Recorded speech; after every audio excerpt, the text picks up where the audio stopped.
పూర్వం కాశ్మీర దేశాన్ని అవంతివర్మ పరిపాలిస్తూ ఉండేవాడు. అప్పుడు ఏటా కరువులు వచ్చేవి. జనం తిండికి కూడా లేక అల్లాడిపోతూ ఉండేవారు. కాశ్మీర్ ఎత్తైన కొండల నడుమ ఉన్న దేశం. ఇక్కడ నదులు కొండల మీది పుట్టి మహావేగంగా దిగువకు ప్రవహిస్తాయి. ఆ కారణం చేత నదులు పొంగడం అనేది తరచుగా జరుగుతూ ఉండేది. నిజానికి అక్కడ భూమి కూడా చాలా సారవంతమైంది. మహాపద్మ సరస్సు కింద అనేక వేల ఎకరాలు చక్కగా సాగోయి అధిక దిగుబడులతో పంట పండేది. అయితే అది ప్రజలు అనుభవించే లోపుగా ఆ ప్రాంతంలోని వితస్తా నది పొంగటము, నది వెల్లువ సరస్సులోకి ప్రవహించడము, సరస్సు పొర్లి పంటలన్నీ నాశనం కావడం జరుగుతూ ఉండేది. అవంతివర్మ ఎంతో ధర్మపరుడు. తన వల్ల ఏదో ద్రోహం జరగడం, అందుకే తన ప్రజలు ఈ విధంగా కరువు పాలవుతున్నాడని అనుకున్నాడు. దేవుళ్ళకి ఎన్నో పూజలు చేయించాడు. గ్రహాలకి శాంతులు, యజ్ఞాలు, హోమాలు ఎన్ని చేసినా వరదలు నిలిచిపోలేదు. ఇలా కొంతకాలం జరిగాక రాజు చెవిన ఒక వార్త పడింది. సుయ్య అనేవాడొకడు తాను వరదలు పోగొట్టగలనని కనబడ్డ వాళ్ళందరికీ ఎదుట ప్రగల్భాలు పలుకుతున్నాడట. వాళ్ళు జనం పిచ్చివాడి కింద జమ కట్టడం తెగ వాదించి ఆనందిస్తున్నారు. ఏటా వచ్చే కాటకాలను పోగొట్టడానికి ఏదైనా చేయడానికి సిద్ధంగా ఉన్నందువల్ల అవంతివర్మ సుయ్యాను తన వద్దకు పిలిపించాడు. సుయ్య వచ్చి నమస్కారం చేసి నిలబడ్డాడు. అప్పుడు రాజు సుయ్యాని, నీవు కరువు కాటకాలను పోగొడతావంటావా, నిజమేనా అని అడిగాడు. చిత్తం మహాప్రభు, వరదలు పోతే కరువు దానంతటా అదే పోతుంది కదా అన్నాడు సుయ్య. వరదలు ఎలా పోతాయి, నువ్వు పోగొడతావా అన్నాడు రాజు. అవును మహాప్రభు, నేను పోగొట్టగలను అన్నాడు సుయ్య. మేమే మహారాజులం, మేమే చేయలేని పనిని నీవు ఒక్కడివే ఎలా చేయగలవు అన్నాడు రాజు. అయ్యో మహాప్రభు, నాకు డబ్బు ఇప్పించండి, ప్రపంచంలో డబ్బు చేయలేని పని ఏముంటుంది అన్నాడు సుయ్య. అందుకు మహారాజు, మా ఖజానాలో ఉన్న డబ్బంతా పట్టుకుపో, కానీ వచ్చే ఏడు వరదలు రాకుండా చెయ్యి అన్నాడు రాజు.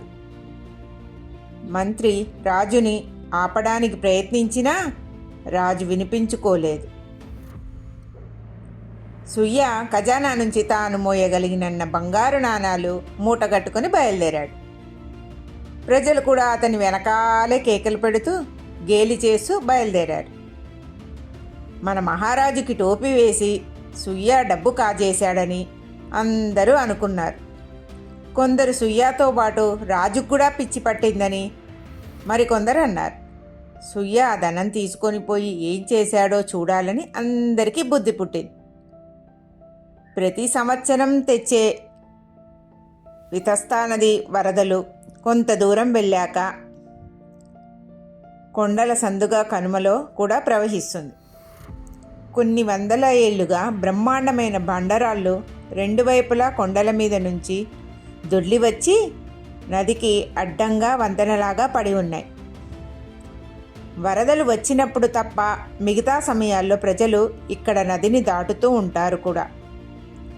ఈ రాళ్ళ వంతెన మూలంగానే వరదలు రావటము, దాంతో సరస్సు పొర్లటము, పంటలు నాశనం కావడం జరుగుతూ ఉండేది.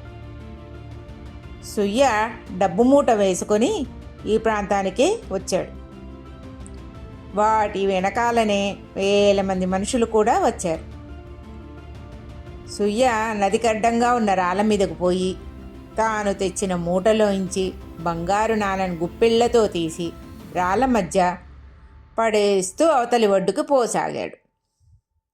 జనాలంతా అరుపులు, ఆహాకారాలతో మార్మోగిపోయింది. సుయ్య నిజంగానే పిచ్చివాడేనని రుజువైపోయింది. లేకపోతే ఆ బంగారం ఈ విధంగా నదిలో పారబోస్తాడా? వాణ్ణి ఆపడానికి ఎవ్వరికీ శక్యం కాలేదు. జనంలో కొందరికి అకస్మాత్తుగా చైతన్యం కలిగింది. కొందరు గబగబా నీటిలోకి దిగి బంగారం కోసం వెతకసాగారు. మరికొందరి ముఠాలుగా చేరి పెద్ద పెద్ద బండరాలను ఒడ్డుకు తోసి వాటి కింద ఉన్న బంగారు నాణాలు ఏరుకోసాగారు. కొద్ది కాలానికి ఈ వార్త చుట్టుపక్కల గ్రామాలకి పాకింది. లక్షలాది జనం వచ్చి అనేక వందల ఏళ్లుగా నదికి అడ్డంగా పడి ఉన్న రాళ్లను ఒడ్డుకు పట్టించసాగారు. వాళ్ళ ప్రయత్నాలను ప్రోత్సహించడానికి సుయ్య ఖజానా నుంచి ఇంకా ఇంకా బంగారు నాణాలు తెచ్చి కదిలించని రాళ్ల సందుల్లో పడేయసాగారు. సాయంకాలం లోపల రాళ్ల వంతెన దాదాపు నిర్మూలమైపోయింది. కష్టపడి పనిచేసిన ప్రజలందరికీ బంగారు నాణాలు దొరికాయి. అది మొదలు కాశ్మీర్ ప్రజలు వరదలు కరువులు కాటకాలు లేకుండా సుఖంగా జీవించారు. సుయ్యా యుక్తికి, అతడు దేశానికి చేసిన మేలుకి మెచ్చుకొని అవంతివర్మ అతనికి చాలా ధనమిచ్చి సత్కరించాడు.